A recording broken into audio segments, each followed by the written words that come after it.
Está claro que hemos hecho un máster en economía, ¿verdad, Alberto, en los últimos tiempos y más con la crisis? ¿Cómo es el futuro de los jóvenes? Bueno, no cabe duda, ¿no?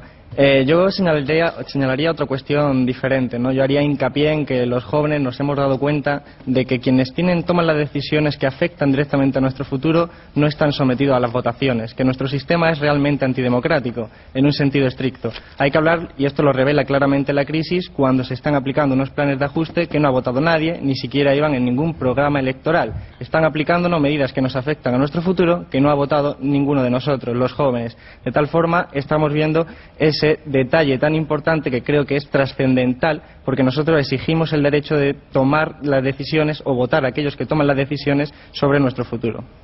¿Es cierto? Yo decía que, bueno, estamos hablando aquí de ser emprendedores, ¿no?, de crear empresas, y hasta la intervención final de Antonio parecía que esto era simplemente el resultado final de un deseo, de una idea, cuando realmente hay que plantear qué obstáculos tiene la economía para crear empleo, para salir adelante y crear crecimiento económico. Es cierto, el 80% del empleo lo crean las pequeñas y medianas empresas, y precisamente el 50% de ellas se queja de que no tiene financiación. Ahí tenemos que encontrar al primer culpable, la banca privada. La banca privada es el primer culpable que, recibiendo dinero barato del 1% del Banco Central Europeo, lo invierte en deuda pública en vez de financiar el empleo. Y el segundo culpable de esta situación es la Comisión Europea y el Banco Central Europeo, que promueven pactos como el Pacto por el Euro, que beneficia exclusivamente a las grandes empresas, perjudicando radicalmente a las pequeñas y medianas empresas y, por lo tanto, creando mayor desempleo y mayores situaciones de regresión social. Yo quería también, Alberto, que ya estamos empezando a plantearnos la posibilidad de empezar a ir a trabajar fuera.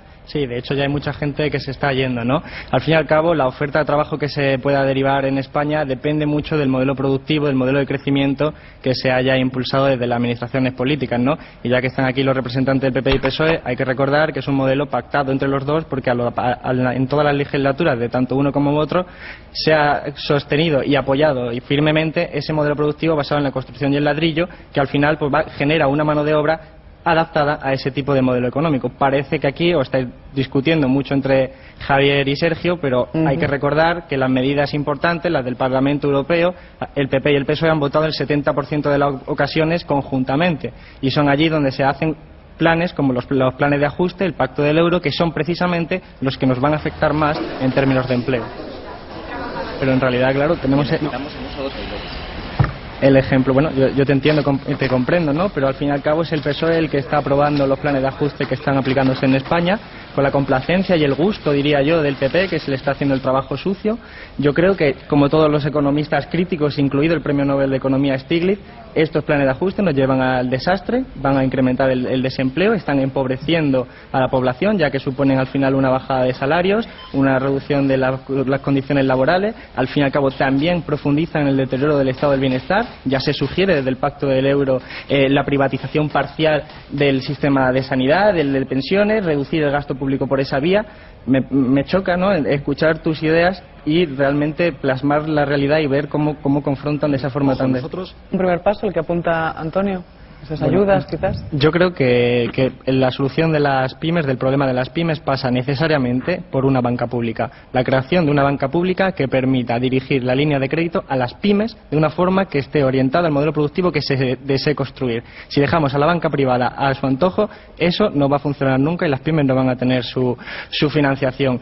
Antes yo estaba de acuerdo completamente con lo que decía Olga, ¿no? Y Sergio parece que le ha dado un poco la razón. Antes hablaba del caso de que la banca privada, esta banca normal de España, pide dinero al Banco Central Europeo y se lo da al 1% sin ningún tipo de condiciones. Y cuando esta misma entidad, el Banco Central Europeo, rescata a los países, que realmente está rescatando a la banca, que es la acreedora de título de deuda pública, rescata a Grecia al 4% y a Portugal al 6%. Y además, el dinero que se le daba a la banca privada al 1% se le está prestando al Estado a 4, 6, 5%. Algo no funciona bien cuando yo te presto al 1 y tú me prestas ese mismo dinero al 5. Alguien está haciendo el tonto.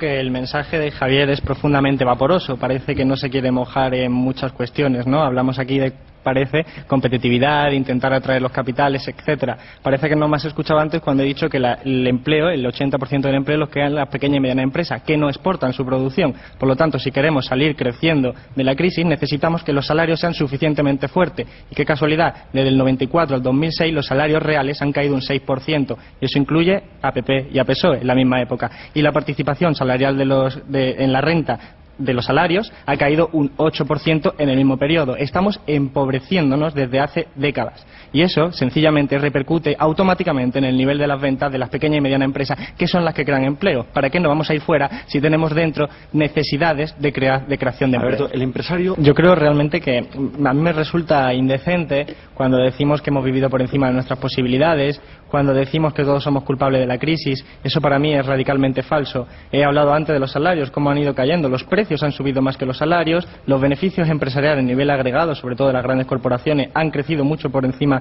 que los salarios. Estamos en una burbuja inmobiliaria que sí, claro, a una familia le ha permitido tener una vivienda, pero es que una vivienda es un bien de necesidad, no un bien de lujo, como se está comportando en esta economía. Pero esa burbuja ha beneficiado sobre todo a un determinado sector, el sector de la inmobiliaria, de las constructoras, todo ese sector de la banca que ha financiado todo eso, etcétera. Por lo tanto, no podemos hablar de igualdad de responsabilidades. Es más, deberíamos considerar automáticamente la vivienda como un bien de primera necesidad, como viene en la Constitución, crear un stock de alquiler de vivienda pública, utilizar ese sector para alquilárselo a las personas y, por supuesto, solucionar los problemas de corto plazo que tienen los 300.000 desahucios. Yo, en términos generales, estoy de acuerdo con lo que ha dicho Sergio, ¿no? Añadiría algunos matices, algunas novedades. Insisto en la filosofía de fondo. La vivienda tiene que ser un bien de primera necesidad y no podemos permitir, como nos ha ocurrido a nuestra generación, que con nuestro salario y nuestras condiciones laborales no podamos acceder ni a una vivienda de alquiler ni a una vivienda de vivienda sin tener que hipotecarte, ¿no? Comprándola. Ahora bien, tenemos bastantes circunstancias que podemos arreglar. Podemos, por ejemplo, pensar en introducir impuestos a las segundas, terceras, cuartas, quinta vivienda, ya que hay un sector minoritario de la población que posee mucha vivienda. Y hablando de esto, debemos recordar que es la banca privada la que sigue teniendo en stock muchísimas viviendas. Una banca que, insisto, es mi prioridad meterle mano y poder utilizar esa banca como instrumento para liberar ese bien de primera necesidad para la sociedad española. Bueno, Pau, parece que el mundo nuevo que viene no parece tan presente, ¿no? Según las estadísticas, según el Instituto Nacional de Estadística, la mujer cobra 5.300 euros de media menos al año. Eso, según la estadística, es un dato. Así que el mundo nuevo parece que todavía no ha venido. Cuando hablamos de empresarios, a mí me gusta distinguir entre pequeños y medianos empresarios y grandes empresarios, porque de hecho creo que el grande empresario es uno de los principales problemas para las pymes. A mí me gusta mantener eso porque creo que los datos lo revelan. Otro dato esclarecedor, ¿no? El 50% de los beneficios en el año 2009, de los beneficios empresariales, se dedicaron a dividendos. No se dedicó a crear empleo, ni se dedicó a reinvertirlo en mejorar la capacidad productiva, se dedicó a dividendos, a repartírselo entre los accionistas. Decidme, por favor, qué tipo de sociedad es la que se aspira, qué tipo de empresario estamos hablando, si del que tú estabas intentando hacer mofa, que en realidad parece ser que algo queda todavía, o del que estáis hablando vosotros, que parece que en la teoría funciona muy bien, pero en la práctica no. ¿Con cuál nos quedamos? Yo creo que es verdad, claramente que hay una apatía política muy importante, sobre todo en la juventud, pero es evidente, es normal además, yo diría que es hasta sano. ¿Por qué? Porque el problema por el cual salió la gente a las calles el 15M fue sencillamente, fundamentalmente económico, un problema económico. 6 de los 8 puntos de la democracia real ya eran de economía. El hartazgo frente a los políticos son el elemento visible, pero no es el origen de su frustración realmente. Los políticos ocupan un espacio muy particular, los dos partidos políticos mayoritarios, y es que forman parte de esa élite social que controla nuestra economía.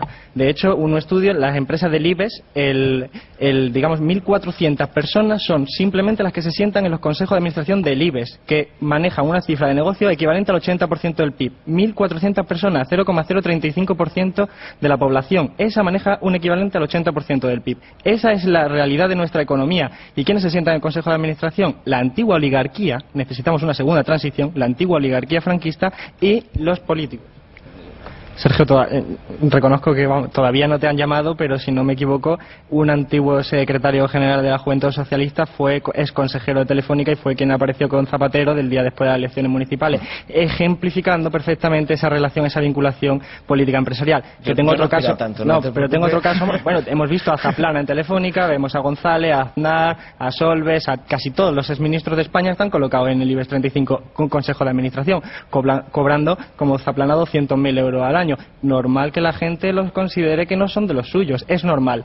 Has hablado de modernizar el sistema público, del sector público. Yo comenzaría modernizando los partidos políticos y sus dictaduras internas, porque su forma sus incentivos digamos, de subir en el partido son bastante perversos, y eso es lo que hace que al final no exista democracia interna en esos partidos y al final la gente se sienta alejada. Yo diría, bueno, vamos a suponer por un momento que Javier tiene razón y que los políticos son honrados. Yo traslado una segunda pregunta: ¿y sirven de algo?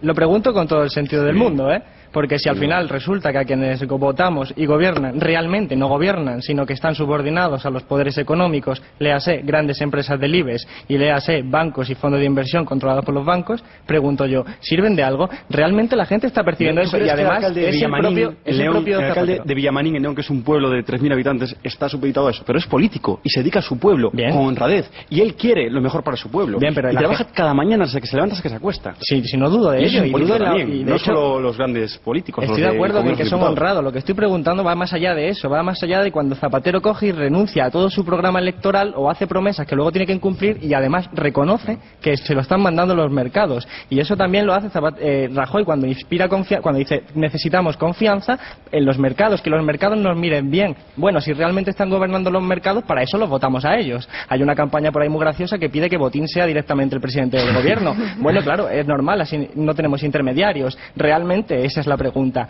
porque esa es la apatía de la gente. La gente nota que vota, confía en uno, confía en otro, y pasan los años y lo único que ve es empobrecimiento generalizado. Y yo creo que ha habido años de empobrecimiento generalizado y otros que no han sido de tan empobrecimiento generalizado. Y los salarios, tal y como han sido años más prósperos en este país. Para los empresarios seguro, pero para los trabajadores... para todos. Teníamos empleo, teníamos una seguridad, teníamos una expectativa de futuro mucho más certera. Yo creo que ha habido años y años, hay que diferenciar, y los españoles lo saben. ¿Y los salarios? Por ejemplo, los datos que te he dado antes de los salarios, yo creo que ejemplifican perfectamente como la gente, que por cierto, lo percibe en sus casas. Es que la gente percibe en sus casas que con el mismo salario compra menos cosas.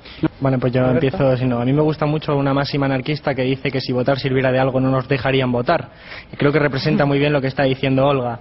Realmente la gente tiene apatía porque, como decía antes, no parece que sirva de nada participar en ese sistema viciado. Tú invitas al 15M a participar en un sistema viciado, claro, eso tiene trampa, porque está viciado, esa es la cuestión. Todos los organismos en ese sistema completamente anula las posibilidades de que un nuevo partido o partidos minoritarios como Izquierda Unida puedan salir adelante.